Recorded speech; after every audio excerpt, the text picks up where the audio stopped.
sports fans. Your favorite sportsbook, BetUS.com, is back for our 28th year of NFL action.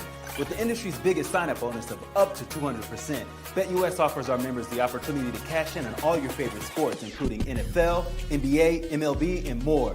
We've also got hundreds of new casino games, including the coolest new European slots, and our live dealers are waiting for you at the table. Sign up at BetUS.com today to get into the action. BetUS, where the game begins.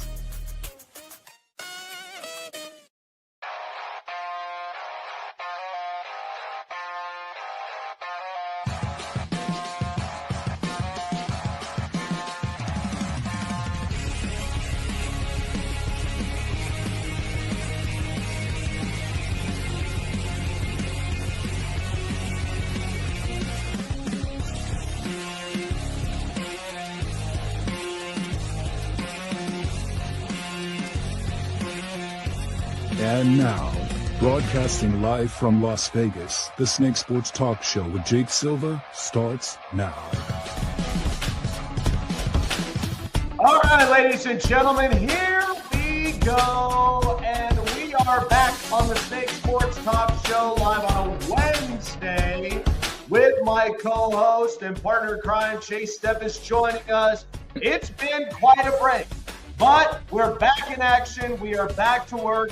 It is, in fact, going to be an interesting next couple of days because new relocation, and we're going to be in a new spot. So I'm excited about that one. But meanwhile, lots of stuff coming out. And we're going to be talking a lot more about that because the NFL offseason, I'm getting geared up for it, especially for next month. But we got a lot to talk about considering it. But at the same time, lots of stuff really kind of going around, and more so pertaining to the National Hockey League with the Four Nations tournament. It has been outstanding. And to start off the show, and I'm sure you're going to talk about this, the new expansion team out in New Orleans for the National Hockey League. Oh, man, it doesn't get any better than that. So let's start with that because over the weekend, it's been a nice vacation. I can't lie to you. I'm really happy to be back in action and right back here on the microphone and discussing more about what's been happening around in sports. So over the weekend, and what we've noticed what's happening is that there is an entire shift that's happening at least within one of the major sports, and that is in the National Hockey League. So what's been happening is over the course of the weekend, I've looked at the viewership numbers on two of the most pivotal things that's been happening in major sports, in the NBA and what's currently happening in the NHL. And when it comes down to tomorrow night, it is going to be exciting. The National Hockey League and Gary Bettman have hit this one out the park.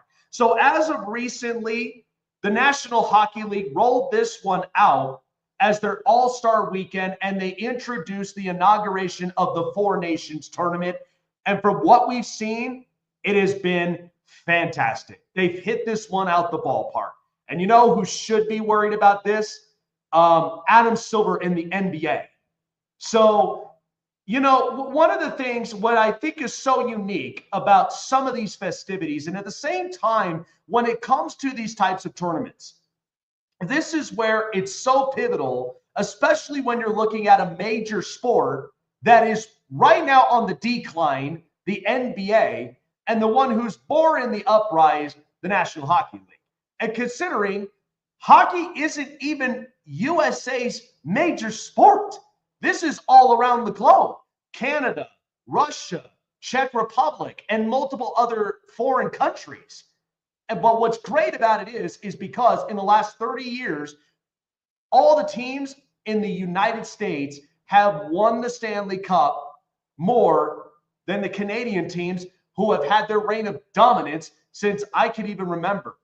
Montreal Canadiens, they've had their reign of dominance. They're basically the New York Yankees of hockey with that many Stanley Cups.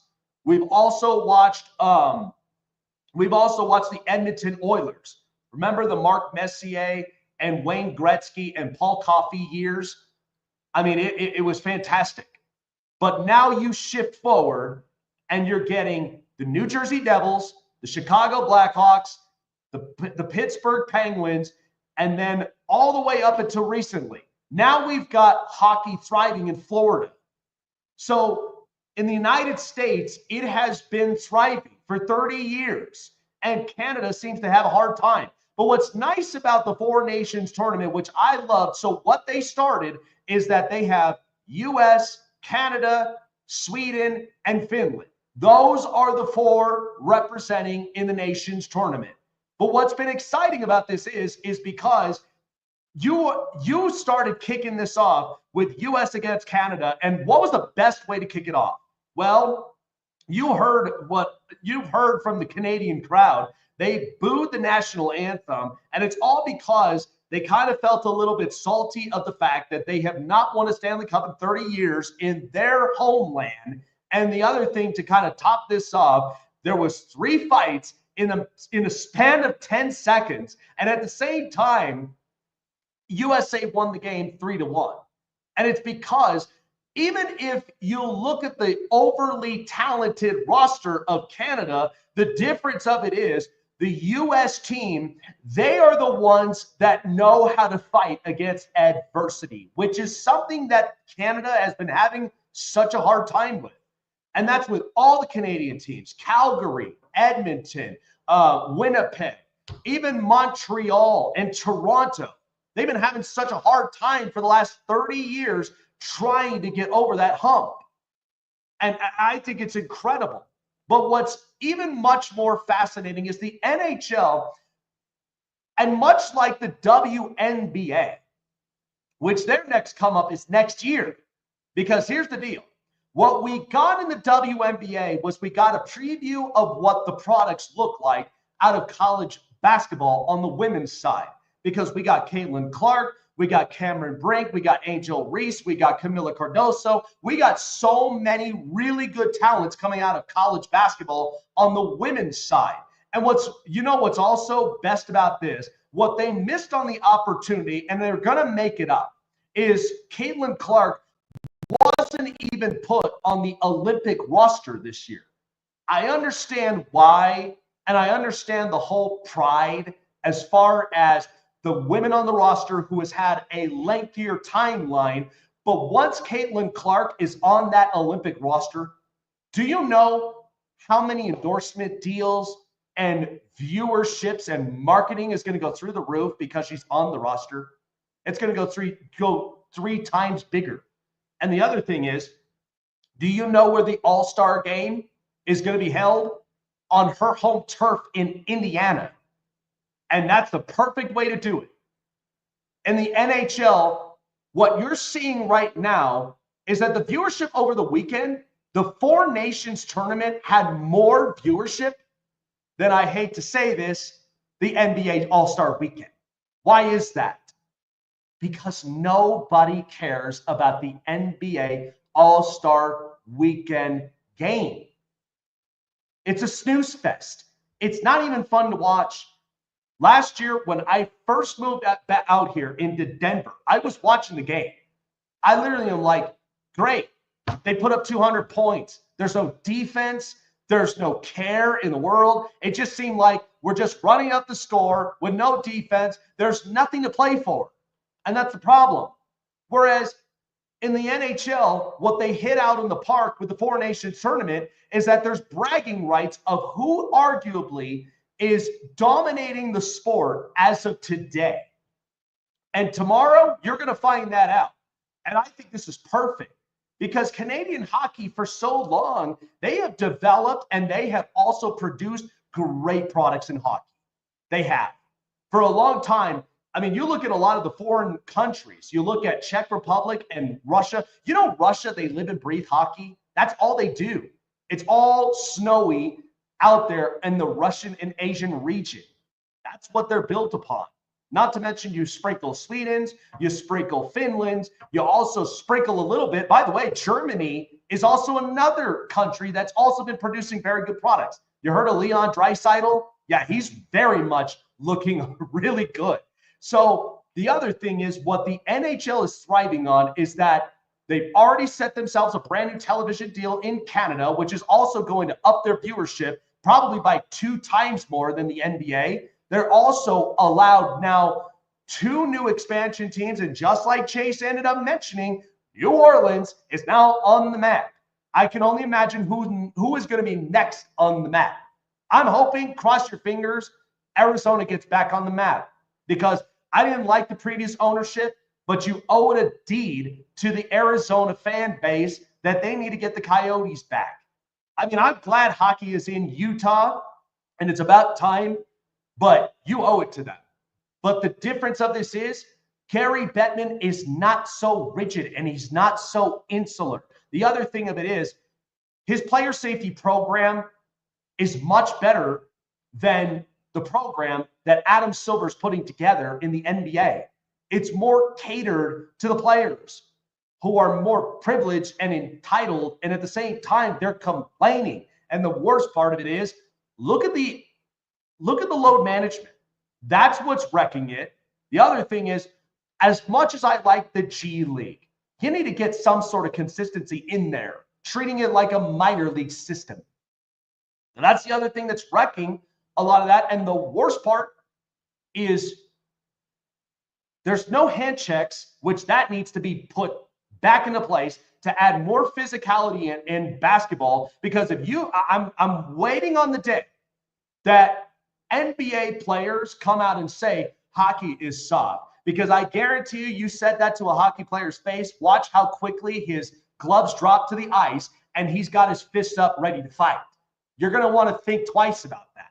In fact, one of the NBA players who can't stop talking about the Four Nations tournament just so happens to be Draymond Green, of all people. On the bar, he was on Bleacher Report's ice, like open ice, and he was talking about this. And so you're getting now NBA players begging and banging on the door for change because the NHL is going to trump over the NBA.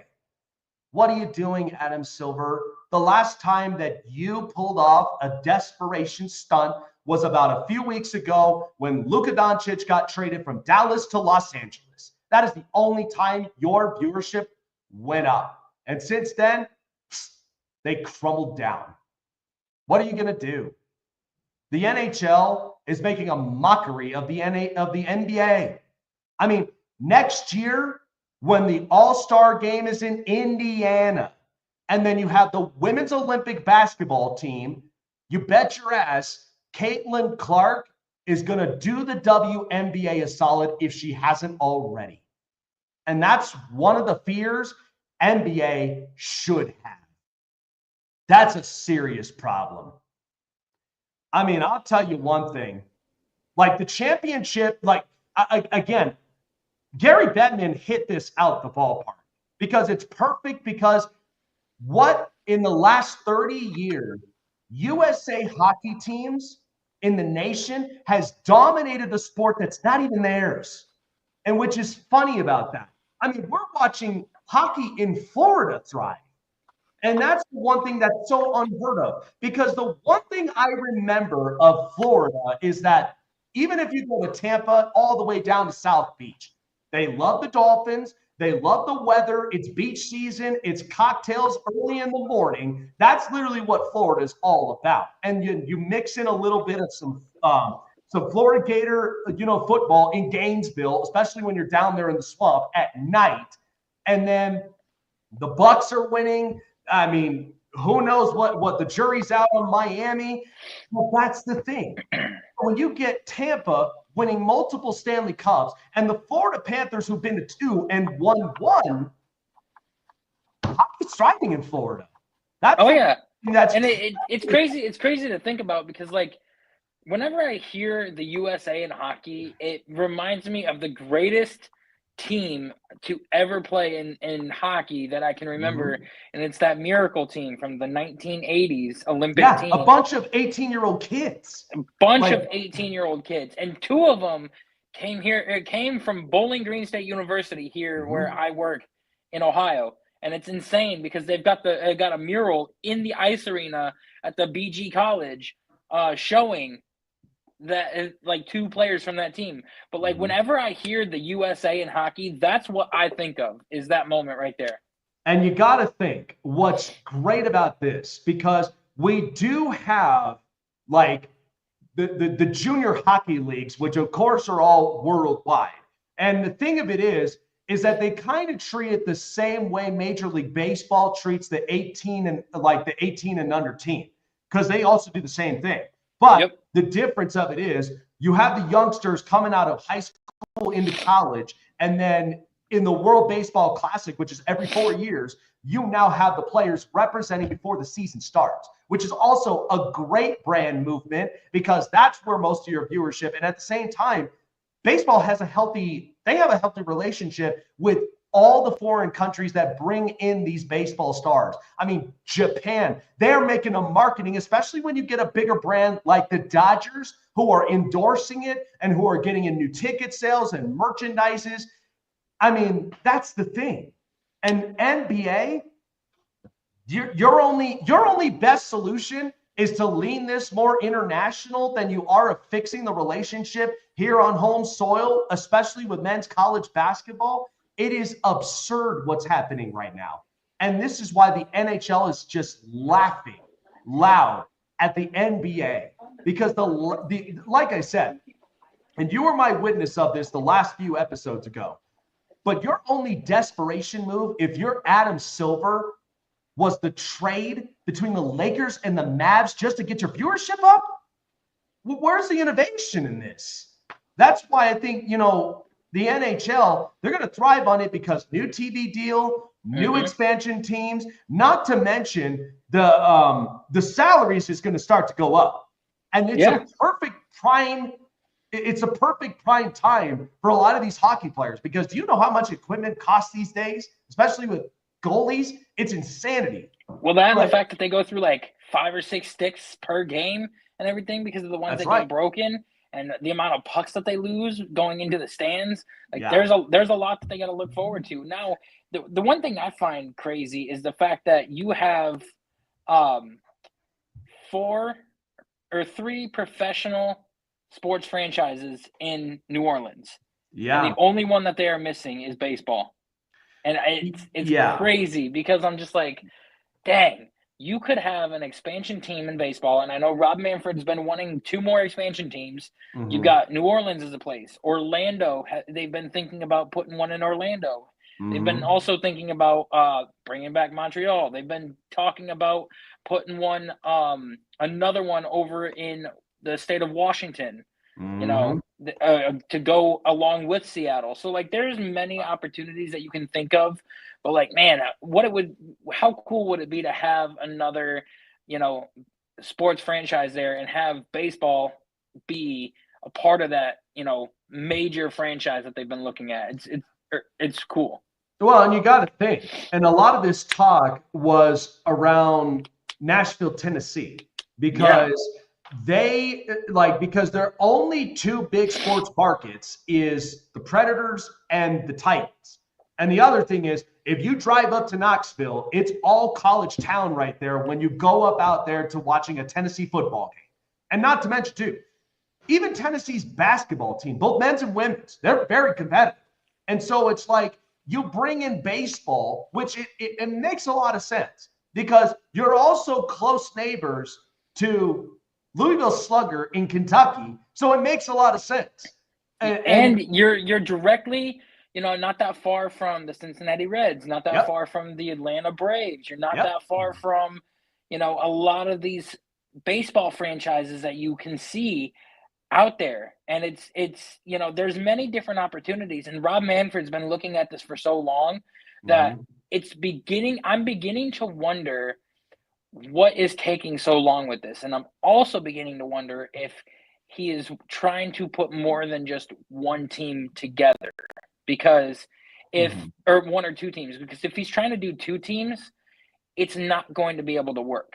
It really isn't. and that could be, because if you look at the construction, because you think about it, when they realigned the Houston Astros from the National League to the American League, which is what they were years ago, when they realigned it, it now evened the playing field, because you got to think the Central had an extra team. Why would they need it? And the West, they only had 4 teams. So when you put the Astros in the AL West, and now kind of even everything out. It's an even playing field. So maybe that's part of the reason. But I think the other thing of it is because they're probably trying to collect more viewership because they know streaming services is doing them a favor. The other thing is rules and regulations have gotten better. Now, again, that golden at bat rule I think is silly. I don't even want to entertain that. But still, the clock management, accuracy and balls and strikes, especially with the robot that they're going to end up putting out there.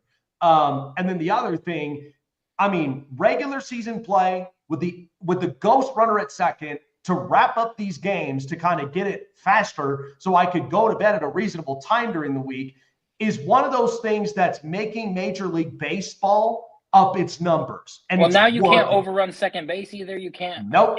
And you can't, or they're eliminating the shift too. So. And this is the thing. I don't understand the whole shit, because the shift thing was meant to be more competitive. That's what it was supposed to be about. Because a lot of these dead pull left-handed hitters, because you know that majority of the time, perfect example, Joey Gallo. My biggest thing is open up the left side of the field. Don't just rely on the right field dead pull because, yeah, you can hit home runs, but then look at your trajectory because you're batting almost consistency 170 every year because of this. So it's like you need to open up your mind a little bit. That's why you watch the Juan Sotos. You watch the Robinson Canoes. You watch the Bryce Harpers. I mean, they're not so insular.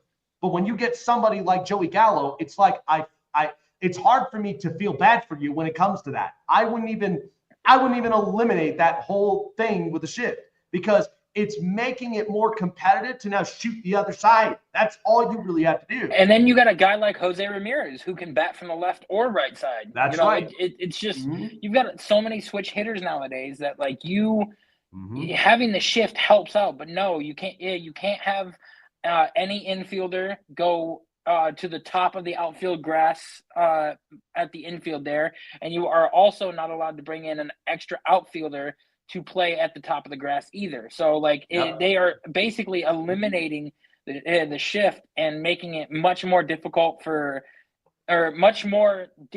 also much more competitive for scoring wise, because now you're basically getting rid of it, and you're basically, now you got to go rely on your skills instead of relying more on defensive play. So it's just very, very tricky. But I think that what's taken Rob Manfred so long is he's trying to figure out how he can add more than just 2 expansion teams and create another, probably trying to add 4 or 5 and create another division in baseball and figure out how to align the teams properly. So. Yeah, and that is a possibility. I mean, if you were to get this thing like the NFL that has 4 divisions in each conference, I mean, I would love that. I would love that entertaining thought. But of course, it's going to come down to the regions because it's obviously got to account to travel time, the time zones, and and a lot of those things do go into factors. But then again, do you also expand the baseball schedule too from 182 games to 200 and something? Because now you're factoring in an extra team or extra 5 teams with a whole nother division, more interleague play, or you're probably going to have less in division play than what you do, because normally you have an 8 to 9 or 10 games for each divisional opponent. You may only have 3 or 4 per year if you're going to do that. So it's going to be interesting to see how he's going to do it. I think they would probably still work to lessen the amount of games because 162 is still a very long season. My only thing is, and like I said, if you got rid of the 62 and however that you're going to put this together, 50-50 or 60-40, my biggest thing is that I want to be at a point to where the All-Star weekend is it's at a perfect prime time during the summer, because that's where people end up tuning into that a lot. Home run derby festivities, skills challenges, and then of course you got the All-Star game. Then you go into the stretches to where now the division games matter more, because that's where It's your seed. It's obviously your seed standing going into the postseason. And then at the same time, home field advantages is another thing. That's another thing that also comes into play. So I think they're doing a really, really good job shifting into this. But yes, it's probably going to take more time because they don't want to overly rush this. They want to be able to roll this out properly and consistently, and it makes a lot of sense. So and again, I think, as much as we knock on Rob Manfred in the past, and even when you got Gary Bettman, they both are on the uprise, and you're watching Adam Silver literally be on the decline, and it's embarrassing. And MLB's getting more viewership than the NBA. And then you look at hockey. This has been, and I know that this is obviously a sports town in Colorado, but during the time, like during the tenure, especially with the Colorado Avalanche going on, this has been the talk of the town in the last few days.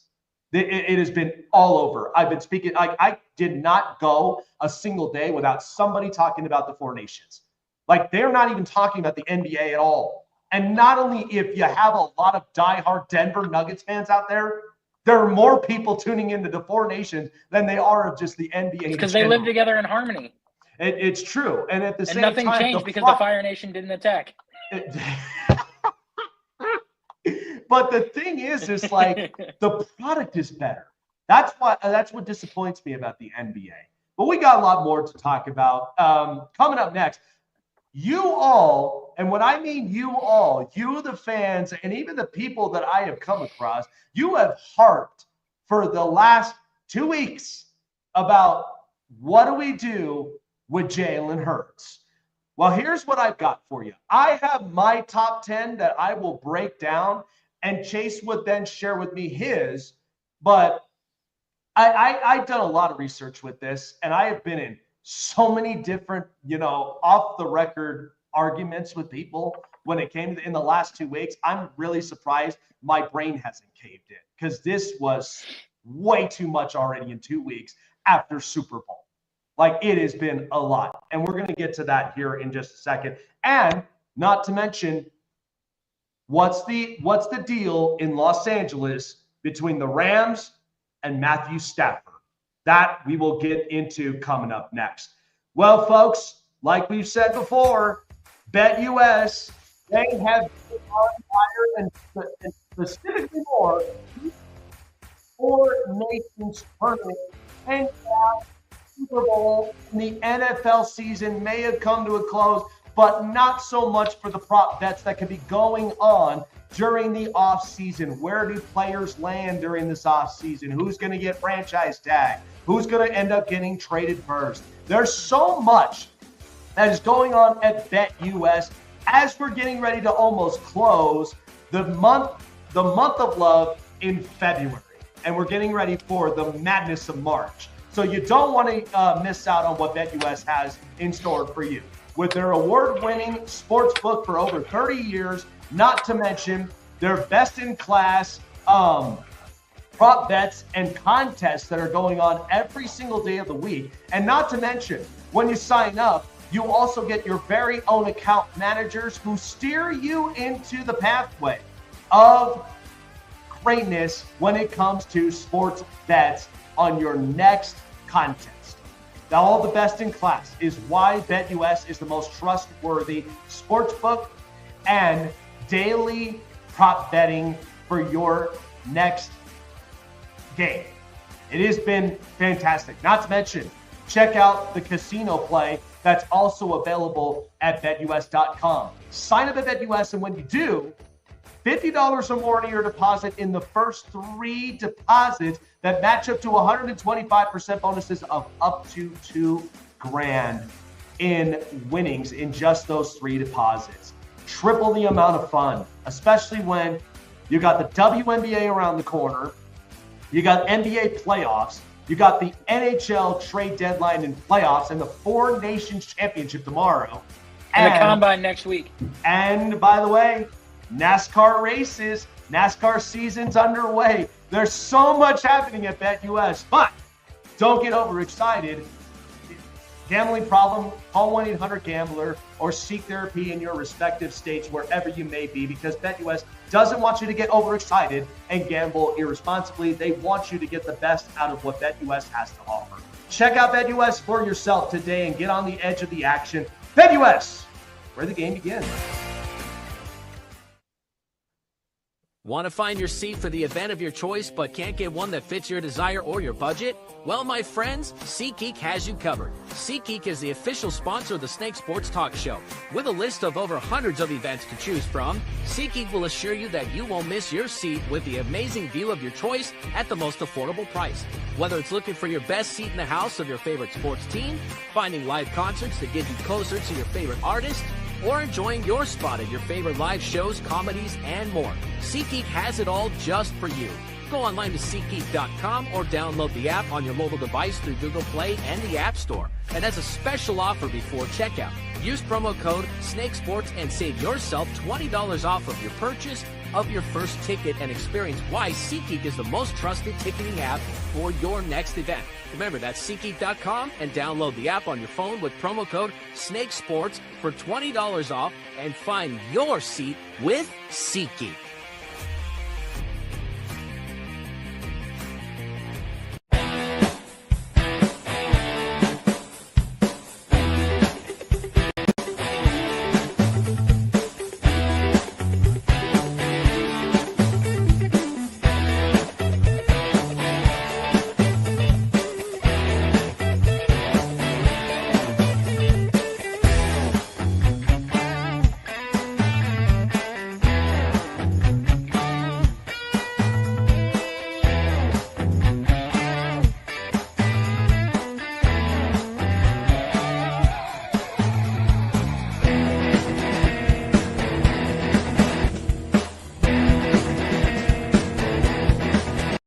Snake Sports Talk Show is sponsored by Muscle Tech, with hundreds of supplements and vitamins to choose from, all packed with 100% all-natural proven ingredients.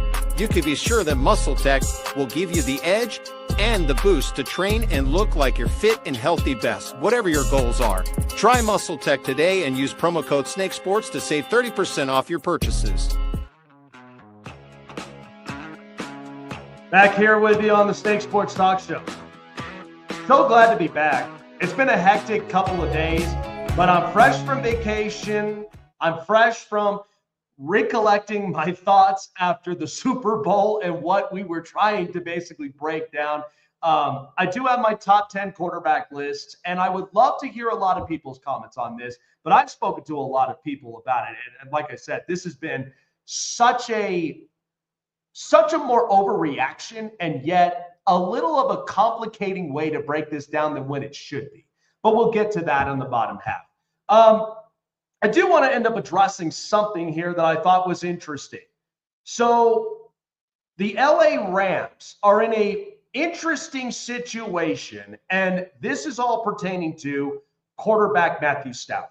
So what's happening is that latest reports is the Rams and Matthew Stafford, they're already kind of coming to a stalemate as far as, does he take a pay cut or do they potentially trade away their franchise quarterback? The Los Angeles Rams knew exactly what business they were getting into. Like Les Snead and Stan Kroenke, they're not idiots in the front office. They knew when it came to trading for Matthew Stafford, they knew they were going to take a hit of the overhaul. But look at what it has done for both the Rams and for the Detroit Lions. It allowed the two of them to basically get what they want. Rams got their star quarterback in Matt Stafford that equaled a Super Bowl victory, and the Detroit Lions got years worth of high-end talent that included Aiden Hutchinson, Sam Laporta, and Jahmyr Gibbs, and multiple other star players. And they're only just hitting the peak. So to me, with where they're at with the Rams, you knew they were going to come to this crossroad. They did this last year. when Aaron Donald retired, of course, they were losing a pivotal piece. I understand that. It hurts, but it happens. It happens to the best of them. And we're probably going to see this with the Cleveland Browns this offseason. But what did the Rams do? They were able to get 2 players for the price of 1 on top of the youngsters they have currently on defense. Jared Verse, Defensive Rookie of the Year, and Braden Fisk. And they're probably going to do this again. Now, the predicament that's happening right now is it's surrounding Matthew Stafford, who I would argue has at least 1 to 2 years before I'd say it's probably the end of the line. And he's done a lot of wonders with the Rams. And the thing is Sean McVay is a very smart offensive mind, but he's turned into now, this is the culture in Los Angeles. He's become the culture coach. If you look at his tree, look at what Kevin O'Connell was able to do with Sam Darnold.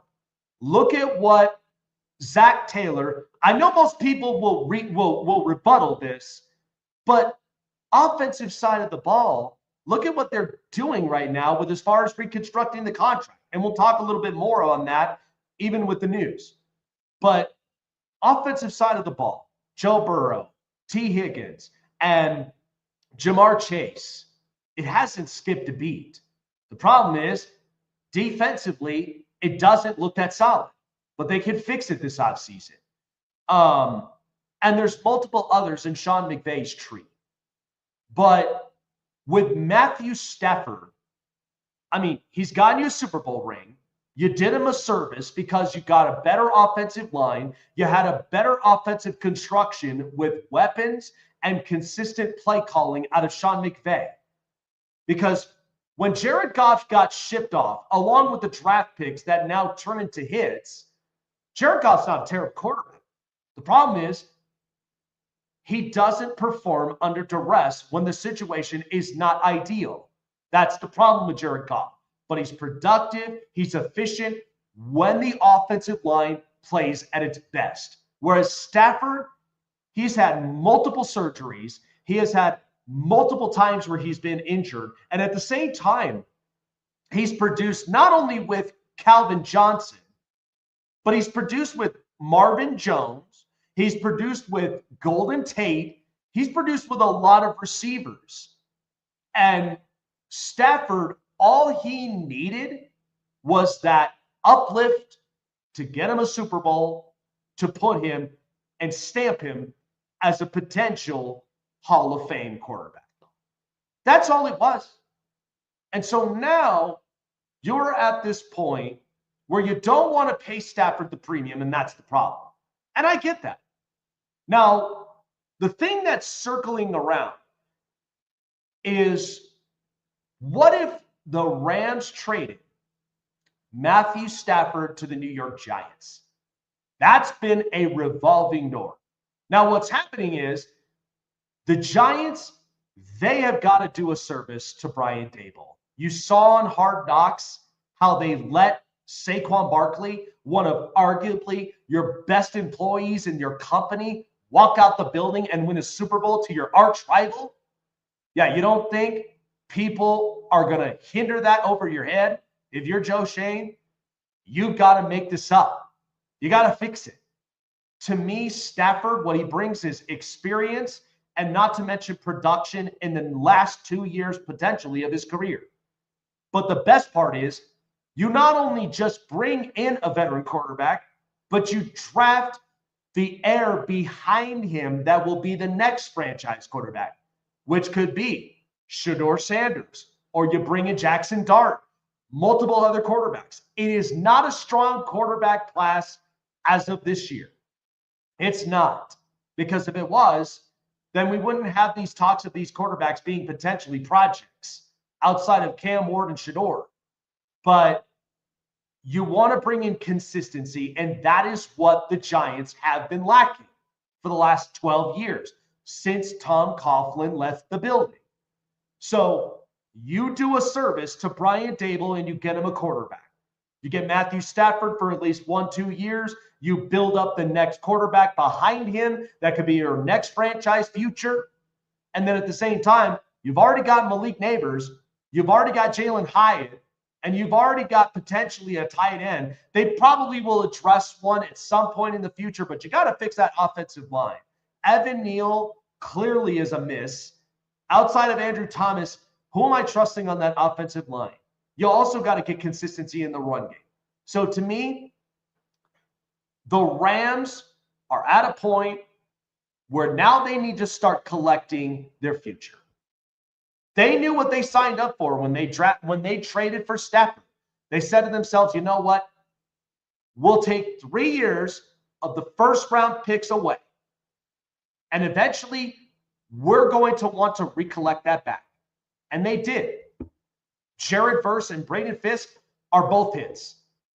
All now they're thinking about is the future. And the Rams and Les Snead and Stan Kroenke and Sean McVay are all smart people in this building. And you know what? They do that, the Rams will still be a problem in the NFC amongst the Eagles, the Commanders, and multiple other teams in the NFC for years to come. Chasing the news. This is the Hot Press. I mean, the Rams themselves knew they were going to come to this crossroad. And you know what? You got to give them credit for it. They got a Super Bowl in it. It was kind of the favor they were trying to do with Tim Stoll.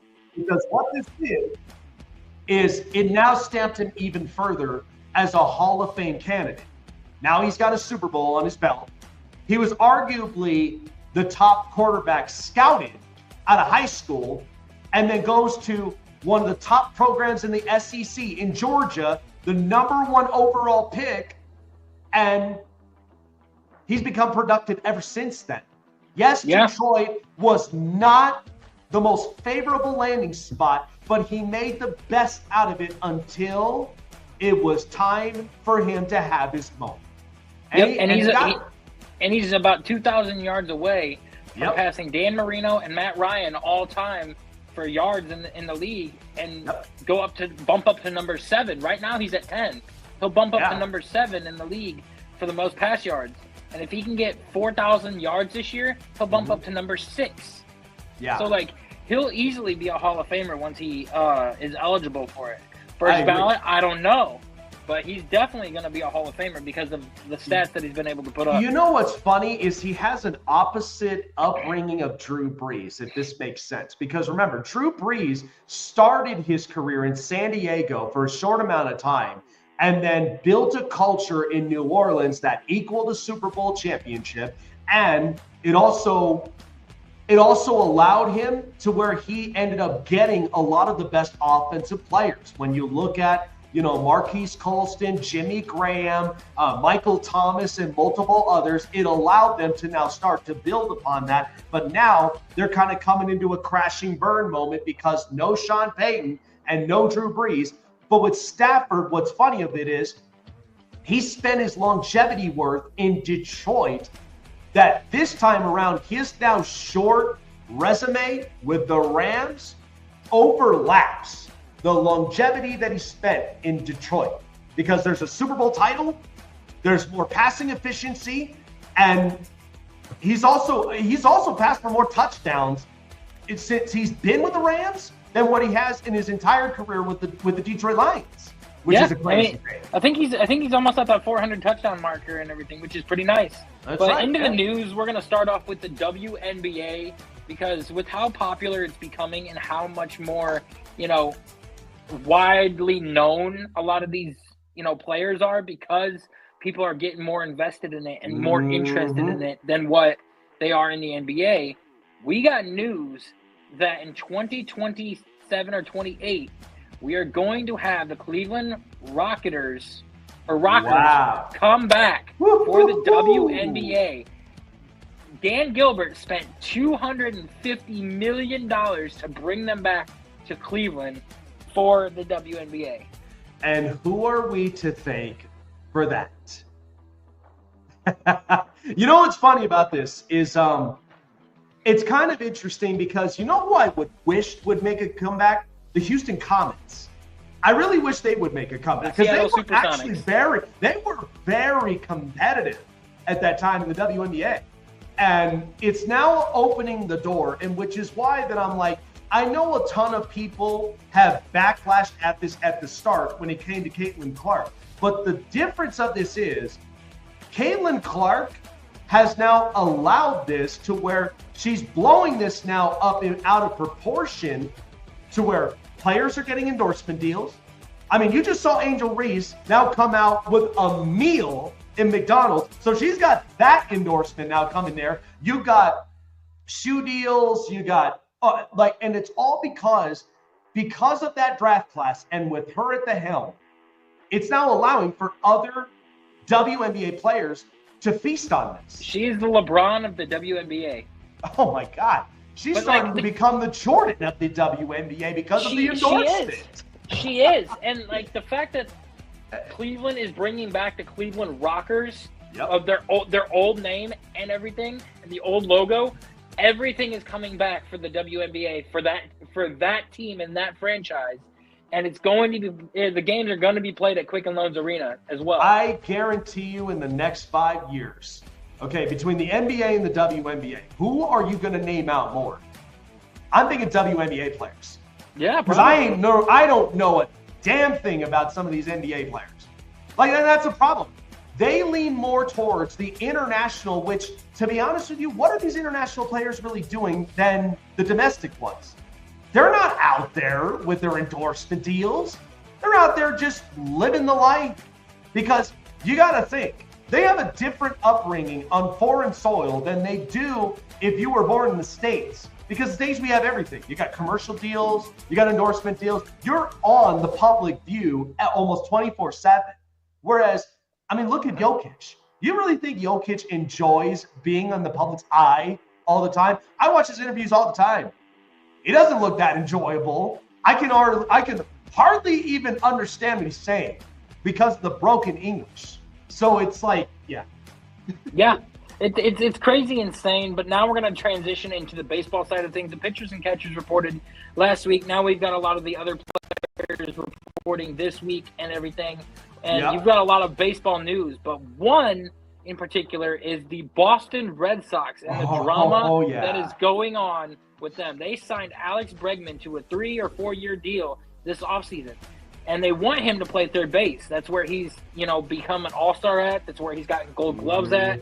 And, the Red Sox have been very, very, lackluster at the third base position defensively. So now they asked Rafael Devers to swap to DH, and he said, no, I play third base. I refuse to move, and it's causing a lot of drama and controversy because the Red Sox have, I think, a top 3 MLB prospect in the minors right now that they are looking to move up to play that second base position, and now they got nowhere to put him. You know who I feel bad for? And I watched that interview. I feel bad for the translator for Rafael Devers. He's like the middleman stuck because he's trying to answer with what Rafael Devers literally put him in that position. He didn't ask for it, but he's been put in that position. Here's the thing. I'm siding with the Boston Red Sox with this because, and you know what's funny is I go back to the NFL, is what if we learned about this Super Bowl? Yes, you can have high-powered offense. Yes, you can have the most talented franchise quarterback in the league. But what did Philadelphia remind us? When you have an overpowered, talented defense, it's hard to score points. Whereas in baseball, I know everybody's fixated on offense. And the other thing of it is, too, pitching has also become solid because everybody's trying to hit for the home run ball. But the other part of it is, look at some of the top 10 defensive teams in Major League Baseball. The ones who don't allow a bunch of errors, who have the best percentage of defensive runs saved. So what's crazy about this is Cleveland's top 5. Yeah. And so what's crazy about this is Rafael Devers, I looked at this up. You know where his defensive runs saved is at? -25. It's bad. And you know what happens when you have a defensive run saved category at negative? That accounts for a lot of the singles. Like that accounts for a lot of the base runners that get on base and allows for runs to score. And there's your games you should have won, but you lost because of something like that. Whereas I'm with the Red Sox on this one because Alex Bregman, I trust him more with defensive run save than I do of Rafael Devers. And to be totally honest with you, like Devers, the only thing that he's benefiting is that offensive bat. He's not benefiting off the defense. That's the problem. Whereas for Bregman, what was the one thing coming out of college at LSU? He was very well performed defensively. And as far as the bat, it was going to take him some time until he finally found his consistency, and he has. I mean, he's the kind that I'm getting 25 plus home runs a year, and he's somebody that is at least shutting down the amount of runs given up because of one single position. That's the hardest position in baseball, is that hot corner of third. If you don't shut that down, there's accounts for a lot of those potential wins you would have had that now become losses. Yeah, I mean, shortstop is actually the hardest position, but third base is the second hardest. But like, I did some advanced metrics. You know how many runs he gave up last year? Oh God, I can only imagine. We're talking Devers, or are we talking Bregman? Devers. Oh, Devers. Oh, I would assume it's through the roof. It is. It's astronomically high. But you know how many games they would have won if Devers had played third base better? I'm going to assume, correct me if I'm wrong on this, but they would have won 30% more games than what they did if the run saved was changed. So Devers, his errors that he made at third base caused at least a minimum of 2 extra runs per game that he played, that those errors occurred with. God. And then with the runs that he gave up because of that, or the advancement in the bases, and being able to hit them in, the Red Sox would have won 15 more games had they had a better third baseman defensively. Because with all of the mistakes that he made, whether it's dropping the ball, whether it's skipping over it, whether it's overthrows, whether it's like not fielding it correctly, all those things that go in the advancement of the runners on the base and where it puts them at, for the next player to hit them in, 15 wins is what that accounted for. Oh my God! And this is a team that missed the postseason by how many games? 7. Could you? Oh wow! I can't even.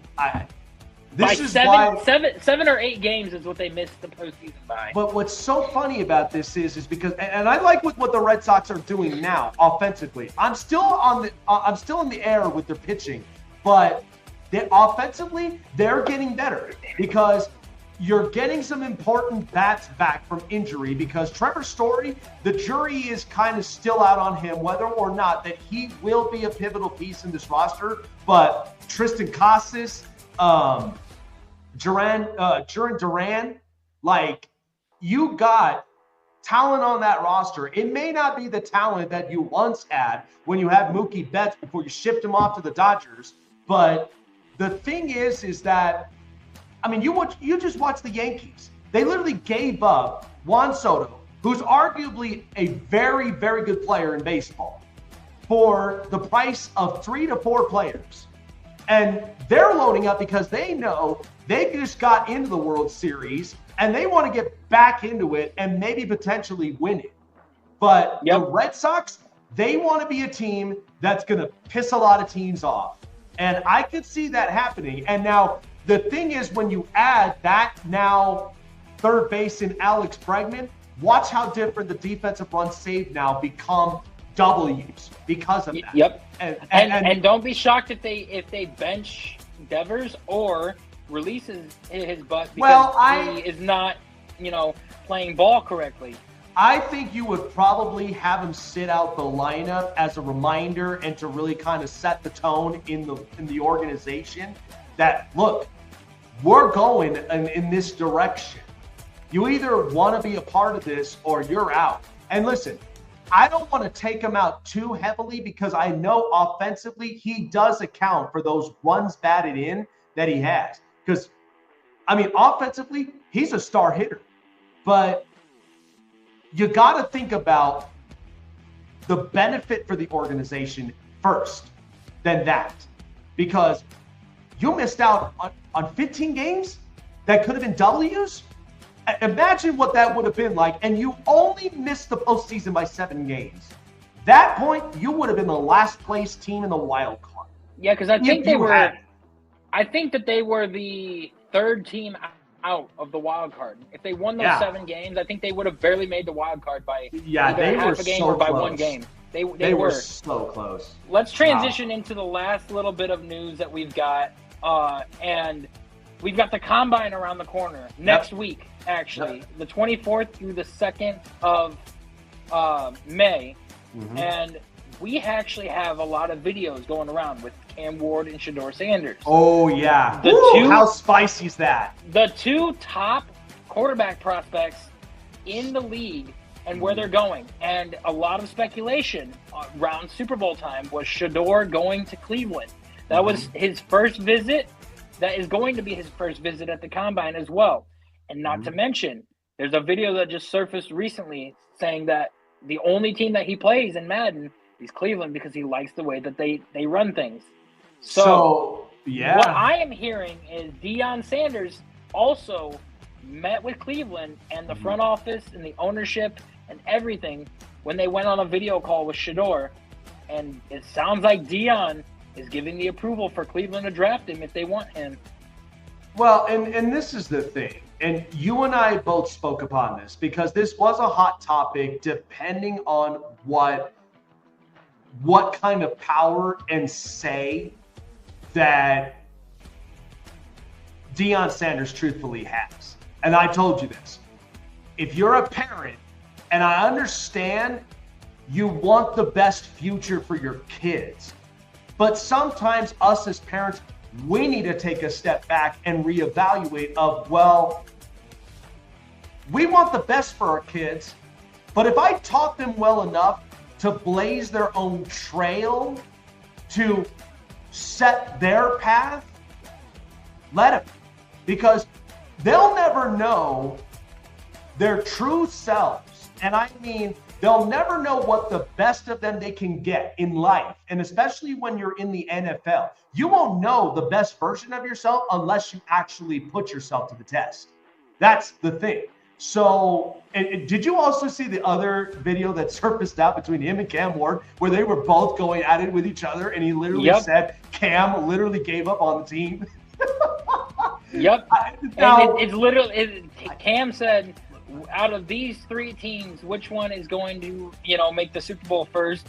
And he's just like, whichever one has Cam Ward. And then Cam also came out and said, I will remember which team does not draft me. And just remember, I got to play you guys every other year. So now I will tell you this. I mean, and you know me, I'm all about the trash talk. That's just me personally. I love it because entertainment purposes, it's fun. But here's the only thing. I only limit it to the amount to where it doesn't get out of control. Because we've seen this with so many NFL players where they chirp and sometimes it gets a little bit out of hand. But that in particular, I mean, you kind of see the rivalry a little bit between Cam and Shedeur because that's the reason why was their draft stock. That's why the two of them, they played in the bowl game. Now, I would argue Cam Ward had more of a better upbringing than Shedeur because you watched with what BYU did to them in the bowl game, and that was ugly. That was ugly. Whereas Cam Ward, I mean, he spent the amount, and I know that the part that they're looking at him is they thought he gave up on the team. The problem of it is that like with the NIL deal and with all of this stuff, it's catering to the point to where the player doesn't even have to play in the bowl game. I told you about this. It's optional if the player really wants to play in the bowl or not. Now, because everybody already has a piece of footage and film on them that they don't even need anymore. They're like, we're good here. We know what we're getting. It's, can he land in the spot that teams are going to draft him? Because the good news is Tennessee's not taking a quarterback. They verbally mentioned that. They've already stated that. So that leaves Cleveland, that leaves the Raiders, and that leaves the Giants. So it's like if they and the fall, Jets. Yeah, if they fall onto their lap, then that's where you didn't lose anything. But watch a couple teams be competitive if these guys are truthfully the real deal. And I have made it known that I am okay with Shedeur or Cam for Cleveland because I've been hearing, Tommy Rees say, what is your, favorite quality in a quarterback? Yep. Decision making. Shedeur, what's your best quality that you'd say? Decision making. And after watching him, throw into tight windows with a bad offensive line and be able to produce and see the field very well, it's giving me a lot of hope. And people don't realize Cleveland is just a quarterback away from being a very successful team. And nobody wants to face that. Everybody wants to give us, 3-4 wins next year. Everybody wants to say that we're going to be the worst team in the league. Go ahead and say that. When we draft Shedeur or draft Cam and we come out on top, let me be the first to say I told you so. I just say, and like I said, the thing that I would benefit more for Cleveland is you basically get the assets of their value of where they stand right now when it comes to Myles Garrett and even with Denzel Ward, because you'll get more of the reward back so that now you go further into the draft because of how deep it is, and you go and you draft the pivotal pieces that that can reload and can help Cleveland go on a run. That's what a lot of people don't realize. This is why I harp about the Pittsburgh Steelers. I know they love TJ Watt, but look at the offensive side of the ball. The offensive line is not that strong, and what's happening is I feel like because Najee Harris and Jaylen Warren are both free agents, but I have a feeling that Jaylen Warren, they'll probably bring him back before Najee because I think they've already declined the fifth-year option, and they don't plan to bring him back. That's what it sounds like to me. So they're probably going to end up drafting a running back, but in order to do so, you need the capital, which is why I'm like, why are we being so defensive of this about the TJ Watt deal? I'm telling you, I'm so hated in Pittsburgh, but I'm telling you, you gotta see through the lenses of what that potentially looks like with one pivotal player.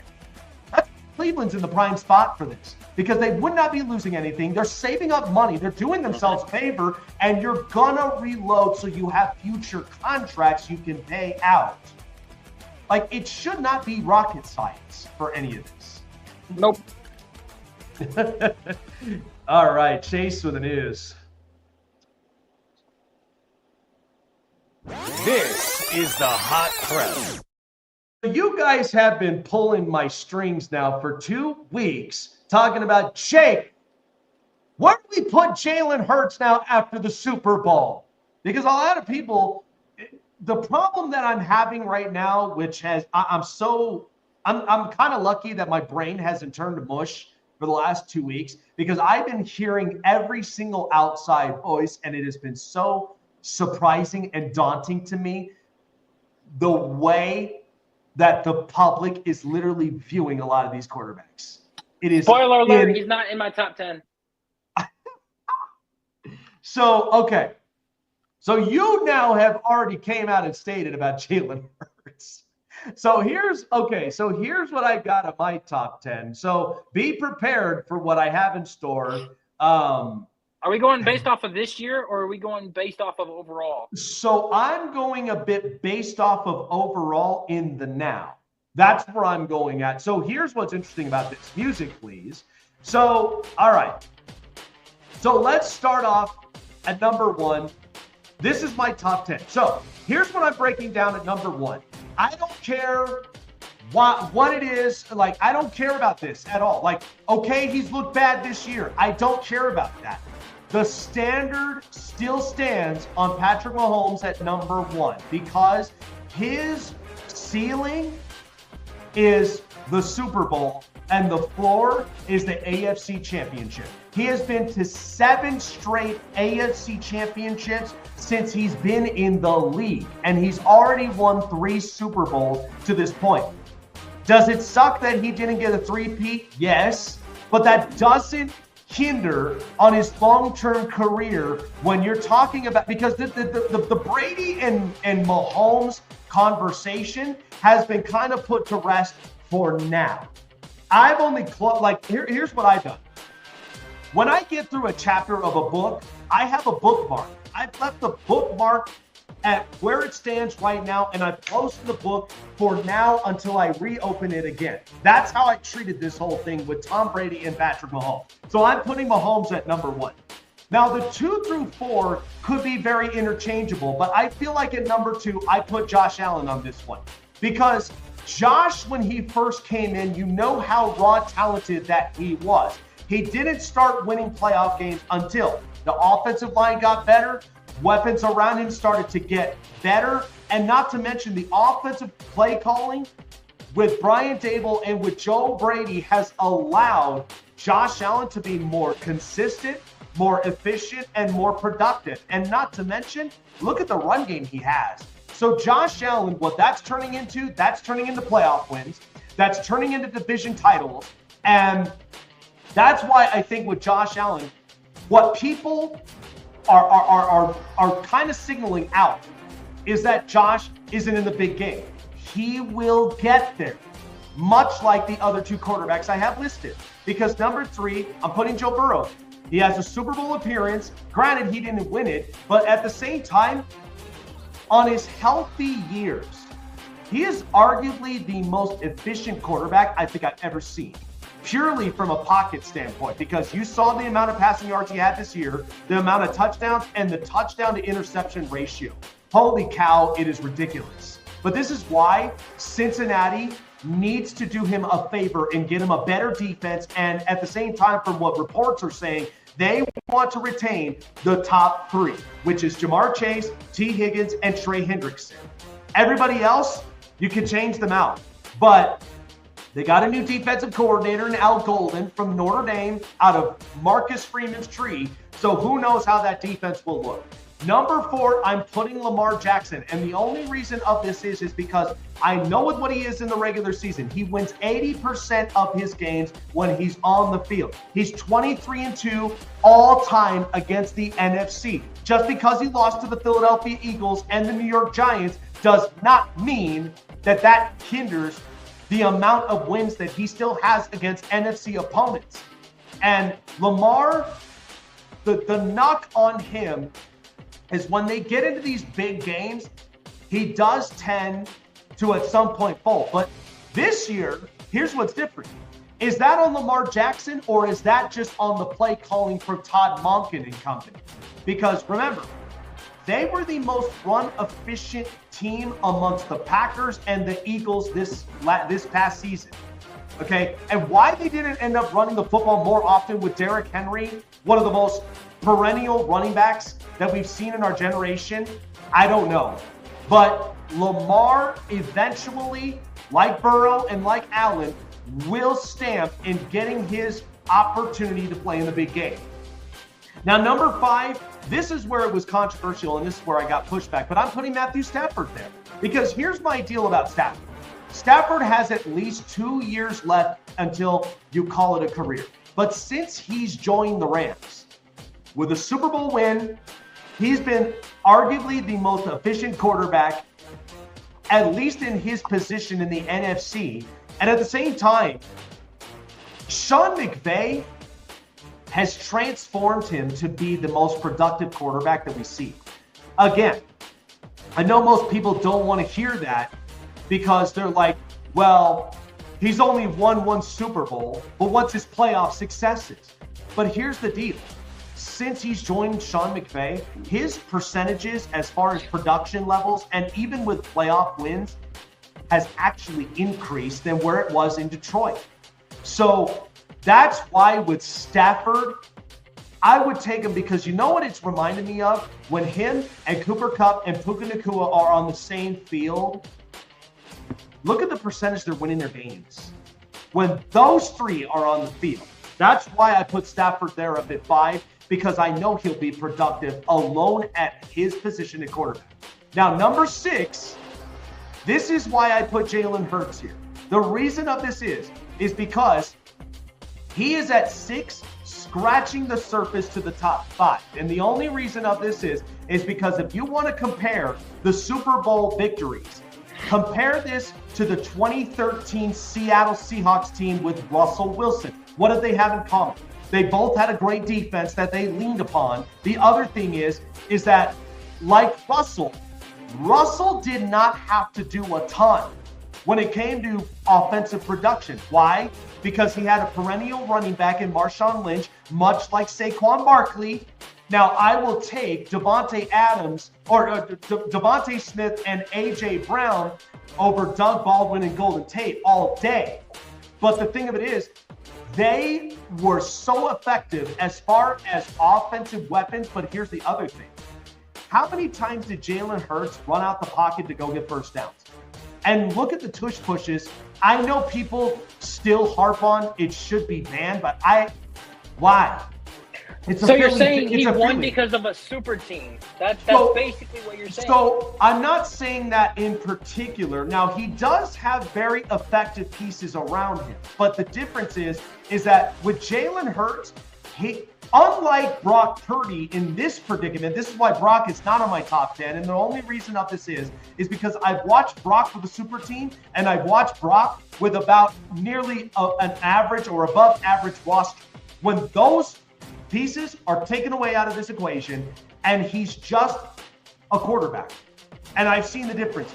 With Jalen Hurts, what he possesses more than Brock Purdy, he's capable of throwing the deep ball. He doesn't throw it a ton, but he's capable of doing that. I mean, you watch that pass to Devontae Smith. How beautiful was that? The other thing is you're picking and choosing a few plays here, though. Like but I know the physical gifts he has.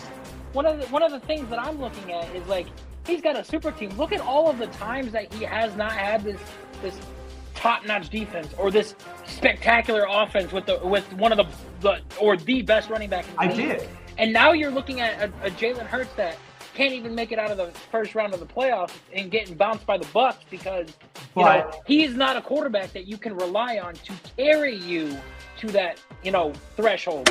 But you know what I have watched? Because here's the thing. When you say that, I watched Jalen Hurts in 21 when they started at 2-5 and they ended up finishing at least with 9 to 10 wins. And yes, they may have lost that first round to Brady and the Bucs, but the only difference of it was they did not have the talent stature as they do now. I know that that's a difference maker, but that's the point. I watched the leadership because think about it.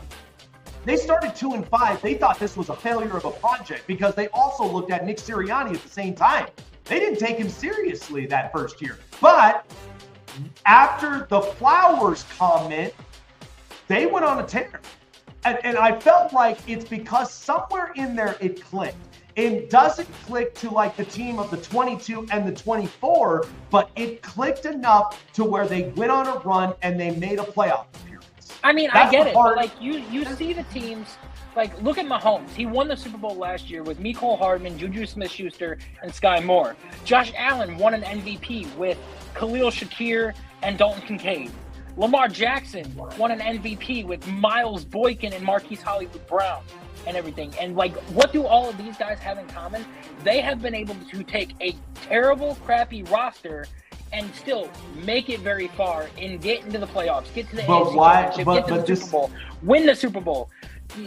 Jalen Hurts has a super team and has a high-powered defense and offense, and that's what it took for him to win the Super Bowl and what it took for him to, make it very far. If it wasn't for that, Jalen Hurts is not one of those guys that can go in with a Sky Moore and a Mecole Hardman, or with a Khalil Shakir and a Dalton Kincaid, or with a Miles Boykin and Marquise Brown and go win an MVP or go win some playoff games or go do this. He is not that guy. But you also got to remember, and this is the sample size too, and this is why if you're Josh Allen and you're Joe Burrow and you're Lamar Jackson, you have got to win at some point in the next 3 years.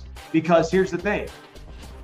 The break that Jalen Hurts is getting is the NFC is wide open.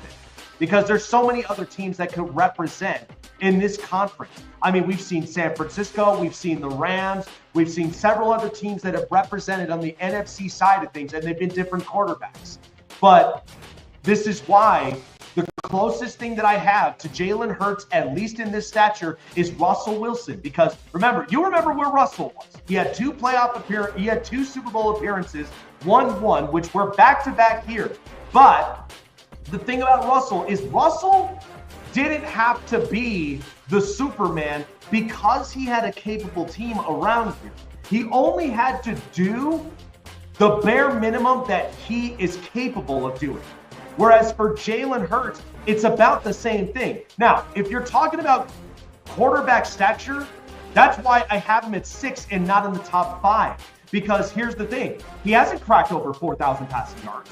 He hasn't hit over 30 passing touchdowns because a lot of this is because he's a dual threat quarterback. But he doesn't have to put on the Superman cape like Burrow, like Allen, like Lamar, like Pat Mahomes. He doesn't have to do that because all of this is accounting by the health of the franchise between the front office, the coach, and of course, the talent around him that makes Jalen Hurts who he is. But never forget, there is room to say that Jalen Hurts, through his progressions, does possess the physical capabilities more than what Brock Purdy does.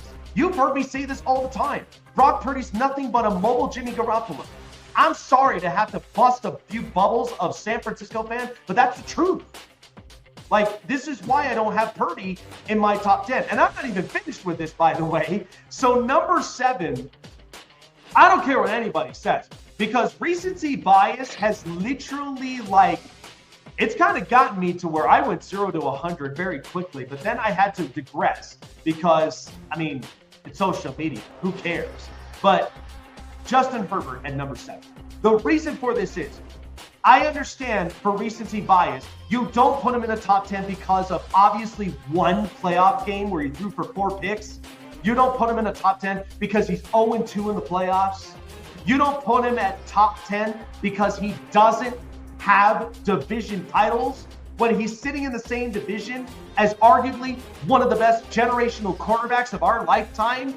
I get it, but let's also not disrespect the fact that Justin Herbert, since his rookie season, has been arguably the most consistent, the most efficient quarterback, even when he has to deal with chaos around him. He's had 4 coordinators in 5 years. He's now at his 3rd head coach in 5 years, who, by the way, Jim Harbaugh is now starting to turn up the upside, and which is why the wins will start to come. Why do you think this offseason is so important for the Chargers to nail?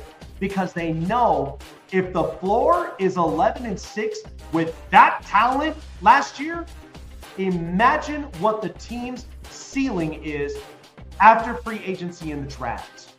I'm serious, because that's what happens when you have a quality culture coach in Jim Harbaugh, and he's going to develop that to where those losses now become W's, and you're building a strong culture to where maybe there's an appearance there, and we will look at Justin Herbert completely different. I'm going to stand on the hill on this. When Justin Herbert wins his first playoff game, watch how many people become crickets, because you all hated this man for no apparent reason, just because of one game, just because of his playoff record, and just because of the amount of chaos that he's had to deal with in this organization. Number 8, I'm putting Jared Goff in this one. And the only reason of this is because Rookie season, Jared Goff, oh, that was terrible. But when Sean McVay came into the picture for the Rams, he turned Jared Goff into arguably the most efficient quarterback, at least from a standalone pocket present quarterback. Because remember, he does not run a ton, but he does get mobile when he needs to open up space. The thing about the Stafford and the Goff trade is that Goff, his situations have to nearly be perfect in order for him to be efficient, whereas for Stafford, that doesn't matter. He's been in both horrible and he's been in best situations. So for Goff, the upside of him is, and I think the best thing that happened is you built a talented offensive line in front of him in Detroit. You got a healthy run game with David Montgomery and Jahmyr Gibbs. And Amon-Ra St. Brown, he's a top 5 receiver right now. Like, those are some of the positive upsides that when you look at Jared Goff, he looks like a very productive quarterback. Number 9, and people will probably push back on this, but I'm going with Dak Prescott. Here's my thing about this. I've seen both sides of Dak Prescott. I've seen Dak Prescott when he has a healthy run game and an offensive line, and he is arguably the most efficient quarterback that we've seen in the NFC and even in the NFL. Like, if you put together that number, he's almost putting nearly Joe Montana numbers. And I get it against, sub 500 teams. Eventually, he's going to have to fix up those above 500 records, but he is so efficient with that, with 12-5 seasons. But you notice the difference. He's not throwing over 50 times a game when he has a healthy run game. When he throws for over 50, look at what happens to the Cowboys. They dismantle. So Dak does serve an importance to the Dallas Cowboys to an extent. Would I pay him over $60 million a year? No, but he serves why the consistency for Dallas is so important when you have Dak there, but you need to give him a run game. You need to give him an offensive line. And for God's sakes, can you give him a number 2, please? Like, I love the connection with CeeDee Lamb, but if you ain't got a healthy number 2 next to him, it makes it so difficult for the Dallas Cowboys to get over the top. And finally, at number 10, I'm putting Baker Mayfield there because I've watched Baker in Cleveland go from a toxic organization of what it once was at the time to where he got a playoff appearance. He got a playoff win with Cleveland, which was so important. And the other thing is that I've seen the efficiency because I watched the efficiency before Freddie Kitchens came into the picture, because once he got in, it was a drop-off. And everybody felt like it was all Baker at that point, which clearly it's not. Cleveland and the Haslams made a terrible decision by making Freddie Kitchens the head coach. Once you gave him Kevin Stefanski, the confidence went up. Offense started to become a little bit more efficient, so you were gaining that back, but then they ran him out of town. He gets accounted for when he goes to Carolina after that toxic mishap between him and even with Sam Darnold. But then when he goes to Tampa, boy, do you love this version of Baker in Tampa. Winning playoff games, much more efficient, especially when you've got arguably a first ballot Hall of Famer in Mike Evans. Like, this is the best version of Baker Mayfield I think I've ever seen now. And say what you will, Chase could attest to this, but I felt like if Cleveland did the best service for Baker Mayfield at the right moments, Baker probably would have never left Cleveland. And they would have never been in this predicament with Deshaun Watson and this whole thing to where now they got to find the next franchise quarterback. But it happens. The only thing that I could say for this is at least Baker is getting the best version of himself in an organization with not a ton of expectation in Tampa. And he goes out and he just goes and plays quarterback. We'll see if the next OC can step up and do well too. So yeah, like I said, people have been harping on me for 2 weeks. This is the best I can come up with. And look, if you want to interject, I'm all for it. I don't care either way. But I just feel like because of the amount of homework I spent on 2 weeks trying to prepare for this and trying to break this down as best as possible so people can understand. Because look, I'm going to get a lot of pushback from 49er fans. But you know what? I've got stat film, okay, from Brock Purdy in 2024 and Jimmy Garoppolo in 2021. They are both nearly identical. But Do you also not got to tell realize me- that Brock didn't have a healthy Ayuk, a healthy CMC, a healthy Debo, and everything. And But here's the thing. You put him at top 10 so fast until you watched him without those weapons, and you guys just changed your thought process immediately. That's what I'm saying. When I looked at Jalen Hurts, okay, here's my argument for this, because I don't want to go too far into depth because, again, I'm trying to save my brain some rest after 2 weeks. But the thing about Jalen Hurts is I watched a sample size in 2020, and you saw what that roster looked like when he was in the back half of the season. Like, he was scratching the surface to where they were going to obviously move off of Carson Wentz because Carson was very reckless in his position at quarterback. So there was going to be a shift in quarterback. They already felt it coming. But you saw that talent build. They were having to deal with J.J. Arcega-Whiteside. They were having to deal with Jalen Reagor. They were having to deal with a lot of these no-name Alshon Jeffrey, receivers. though. Yeah, and so at that point, you had to make this right by getting Devontae Smith. And he was one person, right? So you go get that receiver out of Alabama in 2021. And like I said, they started the season in 2-5. It didn't look good.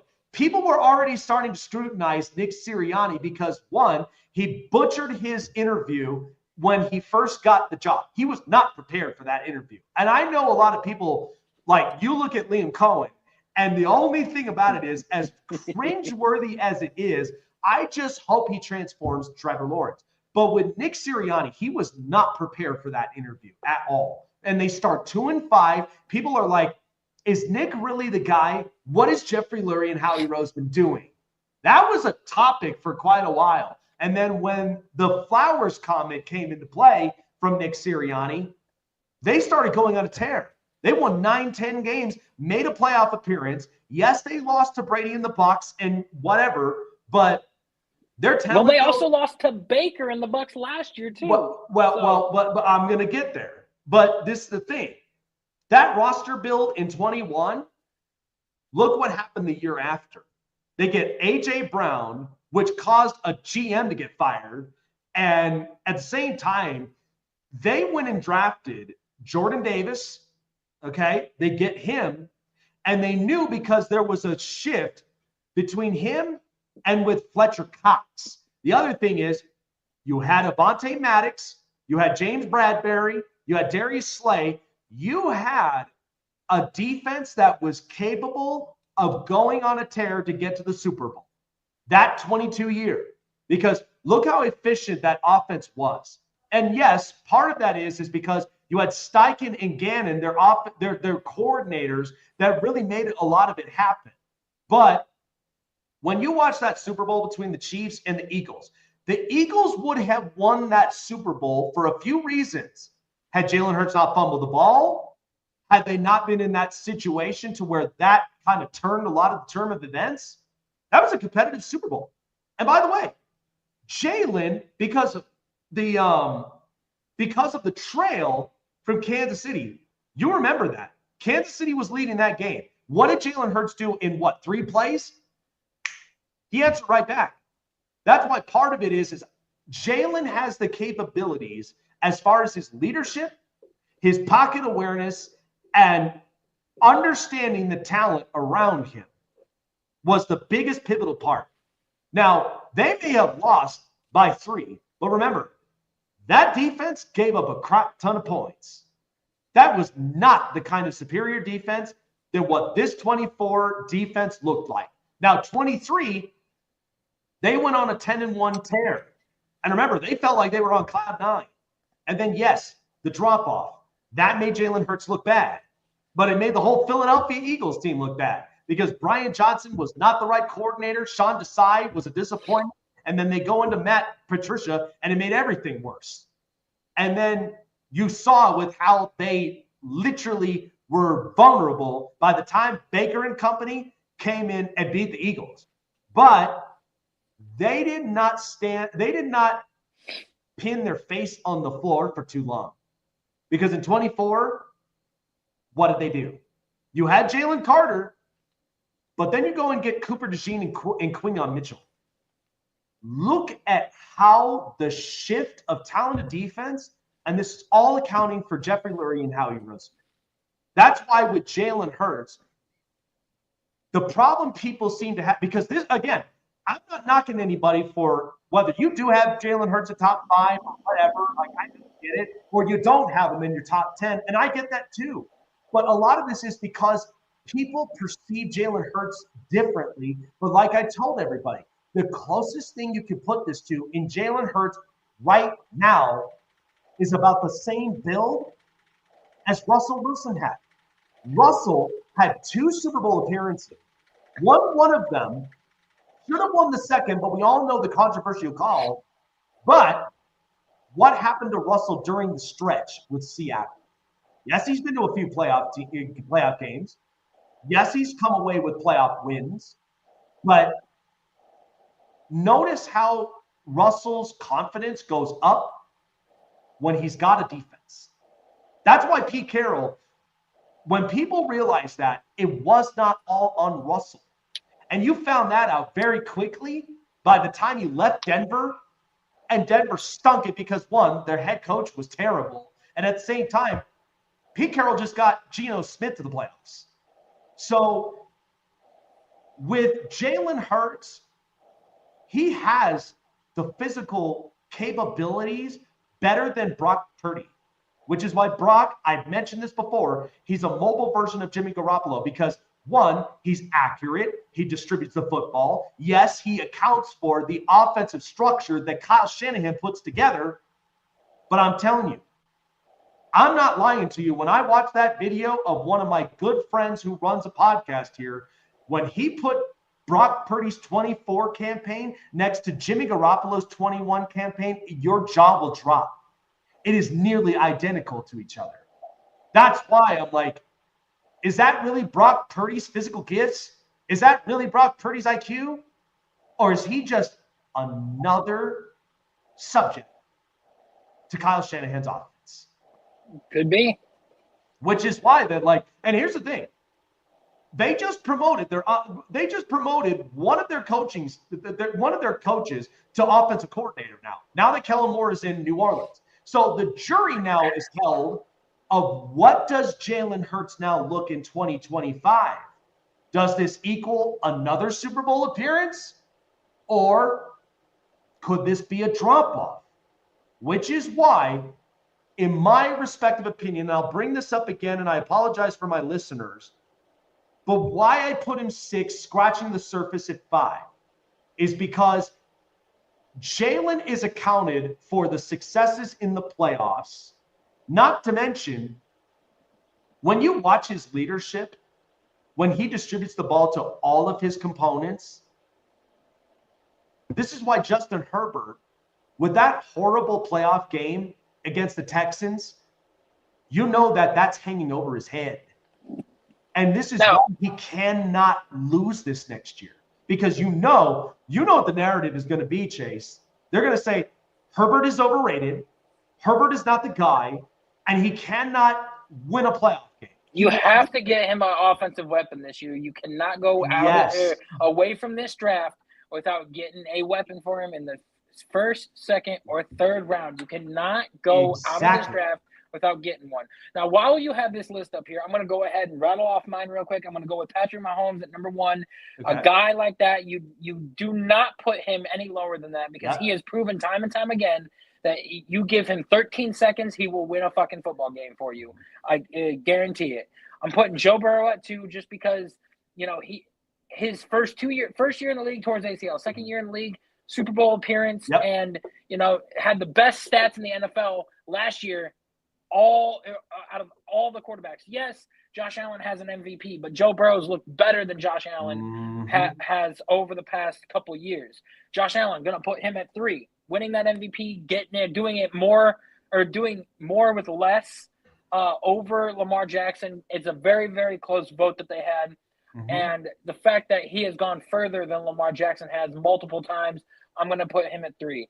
4 is Lamar, easily, just because, you know, he is a 2-time MVP award winner. He has looked phenomenal this year and better than he has in years past, passing-wise. So I'll put him at 4. Now, before you move on, this is why I said that 2 through 4 can be so interchangeable. The only thing that holds over the heads of Allen and Jackson is Burrow has a Super Bowl appearance. That's the only difference.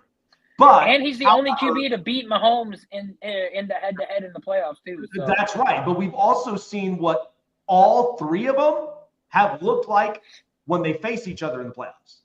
I mean, we just watched Lamar against Josh Allen, 2 perennial quarterbacks, and Allen was the victor. So, again, these are so interchangeable. But we would have a different discussion if all 3 of those would have had a Super Bowl ring. But continue. Yeah. I mean, back to Burrow real quick. Another thing is, in that 21 season, he had the worst offensive line in the entire league, sacked 77 times in the regular season. And you don't go to a Super Bowl and make a Super Bowl appearance with the worst ranked offensive line if you are not one of the most elite quarterbacks. That's right. Number 5, I'm going with Baker Mayfield, just because from the transition from Cleveland to Carolina to LA, and then 2 back-to-back seasons of having a 4,200-yard season with 30 touchdowns and, you know, 7 or 8 picks, to now surpassing your numbers this year with a 4,600-yard season and almost 40 touchdowns, doing it without Chris Godwin, without Mike Evans for 6 games, doing it with basically Cade Otton and Bucky Irving winning the games like that. You're basically showing everybody, like, hey, I'm a top 5 guy. I can do this without my top tier weapons, and I'm doing it with the rookie and Jalen McMillan. I earned this top 5 spot. Okay. Number six for me, I'm going to go with Matthew Stafford. Matthew Stafford has that Super Bowl ring. He has shown time and time again that he is the guy that can lead his team to, you know, the promised land and put up the numbers that he needs to. He's good at distributing the ball. I think once Calvin Johnson left him, that was the best thing for his career, because he was not force-feeding the ball to Calvin Johnson all the time. Well, remember, there was a time where he had Brandon Pettigrew, and he also had, you know, Nate Burleson at one point. But you're right. I mean, I get that. Okay. Yeah. And now number 7, I'm going to go with Justin Herbert as well. I do think that, you know, it's a little far-fetched for people to get over the moon with the INT, the 4 INTs. I had him interchangeable from 7 through 10. Like, if you want to put him at 10, that's fine with me and everything. I get that. You want to put him at 9, sure, okay, it's understandable. But I'm also going to go with the same thing on this list. I'm going to put Dak Prescott at 8, because I've seen what Dak has been able to do. I've been very critical of Dak and criticized him a lot, but I do think that, you know, I've seen him with a subpar offense and still been able to put up the numbers and produce and be a 40-touchdown quarterback, be a 4,500-yard quarterback, and I've seen time and time again what he's been able to do. Now, number 9, I normally do not do this. I do not do this because of specific reasons, but I am going with Jaden Daniels at number 9, because he had the best rookie season that we've ever seen from a quarterback. Okay. He was 1 game away from the Super Bowl, and it wasn't his fault. His teammates were fumbling the balls and making mistakes. We have seen games where he was down, and, you know, he led his team back. I have seen him distribute the ball. He had one of the worst offensive lines in the league this year, and he was able to get the ball out very quickly. He was able to read the defenses. He was able to make plays, and he wasn't relying on Terry McLaurin the whole time. We've seen Zacchaeus be a factor. We've seen De'Ami Brown be a factor in this. We've seen Zach Ertz be a factor. We've seen Brian Robinson and Austin Eckler all get the ball. So Jaden Daniels is playing like a veteran quarterback as a rookie. I think he is deserving of a top 10 spot. If you want him at 9 or at 10, that's fine with me. And then rounding out my number 10 spot, it's a guy that is different from this list that, you know, a lot of people normally would not have, but that is Jordan Love. Jordan Love hits that 10 spot for me. Oh wow. Just because just because I've been able to see what he's been doing ever since he's taken over that full-time starting role with Aaron Rodgers. That first, 8 games of the season that he took over, everybody's just like, oh, it's subpar. He doesn't look very good, not looking like a franchise quarterback. And then the last half of the season just dominates. 4,300-yard season, 36 touchdowns and everything. And you're doing this with not a true number one weapon. You're spreading the ball out between Jaden Reed, Romeo Doubs, Christian Watson, and then you go to the NFC Championship and lose to a Brock Purdy-led Niners team with a phenomenal defense that you have like that. And, if the Packers had their weapons this year, or, you have a better secondary because Jair Alexander didn't play because he was injured, we might be seeing a different story being played with the Eagles being bounced in the first round of the playoffs this year rather than winning. And there goes Jalen Hurts out of my top 10 because, again, for me, I'm not going to put a quarterback in there that is on a super team that we have seen time and time again where he has not had to face the adversity that the others have and been able to come out on top. I'm not going to put Trent Dilfer in the top 10 quarterback conversation because he had one of the better defenses of his. Trent Dilfer had the similar upbringing as Brad Johnson.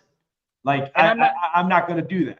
I'm not going to take quarterbacks like that who were on, phenomenal defensive teams and were on super teams defensively to make them a top 10 QB.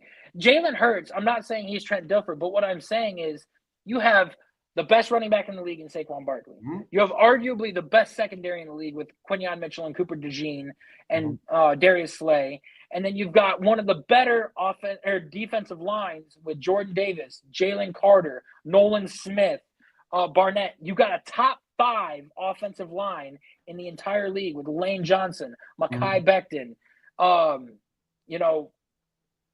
Miners as your freaking center and everything that took over for Jason Kelsey. And not to mention Cam Jurgens. Cam Jurgens. And then you have one of the better play callers in the league in Kellen Moore. I am not going to put this Jalen Hurts as a top 10 QB until I can see him win without A.J. Brown, without Devontae Smith, without a top 5 offensive line, without amazing defense and stuff the way that he has. When he can do that, he'll be in my top 10 easily. Well, here's the one thing. I'm 3/4 with you because at least we both agree Brock Purdy would not be smelling in the top 10 because we saw with what he is now. We can both agree that when it comes to because the difference that we have is I understand why you would put Jaden Daniels, and I get that. As far as for this year, I get it. But to me, I cannot base a quarterback in the top 10 because of obviously 1 year. I need more. And that's the only reason. Now, if you want to take him out and put golf in there, I'm okay with putting golf. Well, yeah, and the only thing is it's no knock to Jaden Daniels, but the thing of it is that he's on the positive upbringing. So if you gave me, 3 more years of this, absolutely we will see him in the top 10. But as of right now, I only have a rookie sample size. So I'm going to put that aside because, again, at least we agree that is kind of the thing because it's 1 year. It's hard for me to really try to do that. Now, the only thing is, like I said, the closest thing that you could put Jalen Hurts in is Russell Wilson. That's the closest thing that you could put it at. Because if you think about it, Dan Quinn is widely respected as a very good defensive-minded coach. I mean, you saw what Dallas's defense looked like. You also saw what the Legion of Boom looked like in Seattle. Whereas Vic Fangio is also in the same category because I've watched Vic Fangio with Chicago, and that defense was scary as hell. And then I've also seen with this year's Eagles. And I've always said to people was The first 4 weeks looks rough at first because it sounds like it's like a Chinese puzzle. But once they get going, that defense is hard to slow down. That defense is insufferable. It is highly talented. And it's another one that they're fast, they're physical, and they know how to piss a lot of opposing offenses off. They know how to do that. So when I looked at this with the Kellen Moore hiring, right, my point with this, the most important piece that I think matters to the Philadelphia Eagles is Vic Fangio than Kellen Moore, in my opinion. The only reason who did he hire as his DC when he went to New Orleans? So he hired Brandon Staley, believe it or not. Oh. now again, I know it's a conversation for another time, but I see more of Vic Fangio as a valuable asset than I do of Kellen Moore. And the only reason of it is because if you put Kellen Moore and Shane Steichen together, like Steichen had a lot more. If you were going to see Shane Steichen with this roster, how many times would Philadelphia run up the score? I mean, and mind you, they did this without Saquon. They did it with Miles Sanders, and they still ran up the score. But if you put this, that would be running up the score for like literally week to week on end. And eventually they probably would get gassed out because we saw this happen with the Detroit Lions this year. How many times have they ran up the score? And then they eventually got gassed because those don't always happen every week. Eventually you're going to have to slow down. Eventually you're going to have to win those close games. But you also don't want to take your foot off the gas. So again, I just think the crossroad that we're hitting with Jalen Hurts is because me personally, I've watched the sample size in 20. I've watched what he looks like without A.J. Brown in 21. And even with the somewhat run game they had, was not close to the run game they have now with Saquon.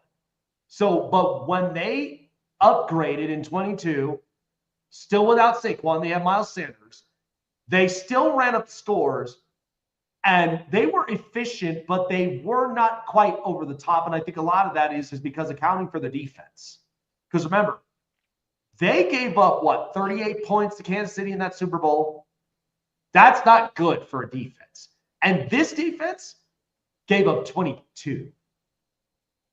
That's why I'm like, when I look at this, Vic Fangio is so important to this team because without him, that defense won't perform the same. I guarantee you that because you'll be looking at a completely different language of this defense than you would when you have Vic Fangio.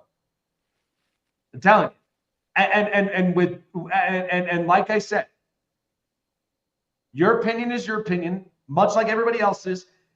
But I tried to at least break this as evenly balanced and unbiased as possible. Because listen, if we travel to Philadelphia, I'm sorry, man, but you're gonna get a lot of crap for not having Jalen Hurts at least consider. I mean, they can say all they want, but like you know what they're probably gonna do? You know what they're probably gonna do? If we go to a Philly joint, okay, if we literally go and get a Philly cheesesteak, how much you want to bet somebody's gonna spend in your cheesesteak? I mean, oh yeah, I'm not eating any food if I go to Philly because I'm telling you, like you're talking about the craziest fan base in the NFL. You're talking about a person that shot a gun. No doubt whatsoever, they are very passionate. Yes. They shot a gun in the crowd, and in the middle of a giant crowd, and nobody even ran. Like, not to mention, they love climbing light poles. That's why the authorities always grease them. And then at the same time, I've watched them wreck those bus stop benches. At least the roofing. Yeah, so I don't care what a Philly fan has to say to me. I don't care if they present me with like, oh, well, look at what he did here. Oh, yeah? Well, look at what Peyton Manning did here. Well, but that's the thing is, and it all comes down to, and we only got a minute of this, but it comes down to, and I cannot stress this enough, but the difference, and you've heard me harp this now for the last few days, but the difference between the AFC and the NFC, and correct me if I'm wrong, but the AFC is so quarterback top heavy, whereas in the NFC, they're focused on strictly roster builds. That's both offense and defense. They don't have a talented quarterback. Now, the outlier could be Jaden Daniels because we've seen a sample of what he looks like. He could potentially run the tables in the NFC for the next 10 years, but that's hypothetical. I don't have a crystal ball, but that's what I'm predicting. I mean, I like with everything that's going a lot better, like depending on what Kevin O'Connell can do with JJ, if he gets him back on track or gets him looking well, and then if Ben Johnson Caleb can get Caleb to look, at like the guy. And what happens if Cam Ward ends up coming into the NFC? If he goes to the Giants and everything, then you're going to start seeing 4 good quarterbacks in that division rather than 3. Yeah. So, and the thing is that as it stands right now in the NFC, the top 5 quarterbacks that you would know right off the bat in the NFC, Jaden Daniels is one of them, Jalen Hurts, Matthew Stafford, Dak. I'd say Dak, and then Jordan. Brock Purdy. Well, him, and then it's a toss-up between Jalen Hurts with Jordan Love and with Brock Purdy. But I think Love has more of an upside than Purdy because Purdy's accounted for an offensive scheme set. Whereas for Jordan Love, the problem this year was he showed more gunslinger, and that's why his touchdown interception ratio. I feel like he also wasn't healthy enough too. I feel like he had. Well, that comes into effect. That does come into effect, and I agree with that. But at the same time, he still showed spurts of raw talent. That's why, and think about this, because look how long it took for Josh Allen. Josh was raw, and eventually when he got the coordinator to clean some things up, he became more efficient. Now his physical gifts are now a strength to his rather than become a liability. Because we also didn't see Jordan play for 4 years either. So, well, there's that does come into play. And I understand that from an experience standpoint. But like I said, if you this is my hypothetical with Jordan Love and what will change for next year. If you gave me all season long the second half sample of his first year as a starter, dude, he'd be having MVP numbers. Like, that's the hope that I'm hoping for Jordan Love. Because if that's the case, then we can revisit this conversation. We can. If you put Jordan Love on that Detroit Lions team that's in the playoffs and you replace him with Jared Goff, that Lions team goes to the Super Bowl. You know what I said to a lot of people? Imagine, take out Patrick Mahomes, but if you imagine Josh Allen, Lamar Jackson, Joe Burrow, Justin Herbert, I'm holding up on Trevor Lawrence right now, but could you imagine those quarterbacks in the NFC? And even CJ Stroud with that roster build. I don't care what team it is, but roster build is so important for the NFC. Whereas look at the Cincinnati Bengals. They're so offensive top heavy, but their defense sucks. The Chargers, their floor literally was the talent around them. Okay? And they had to change a culture. Granted, the only thing is that, yes, Justin Herbert has had talented players. There's no doubt about that. But he did not have the consistency from the coaching staff around him. And at the same time, those were bottom tier defenses when Brandon Staley came in. It's horrible. And with Josh Allen, the problem is no offensive line and run game. That's the knock. Because look when they had their top talented defenses. And then they overpaid for Von Miller, who's now becoming a casualty that they probably will cut. And I'm not opposed to that. And then you look at Joe Burrow, or you look at Lamar. So, and Lamar's 23-2 against the NFC. How could you not envision that? Some people have different perspectives than we do. Yep. We don't have crystal balls, but we understand from watching the film and watching the skill set. And it is what it is. I got to take a break now. I really got it. Like I said, I can't stress this enough. Chasing myself here on the Snake Sports Talk Show. We'll see you guys tomorrow. Next episode. Take care, guys.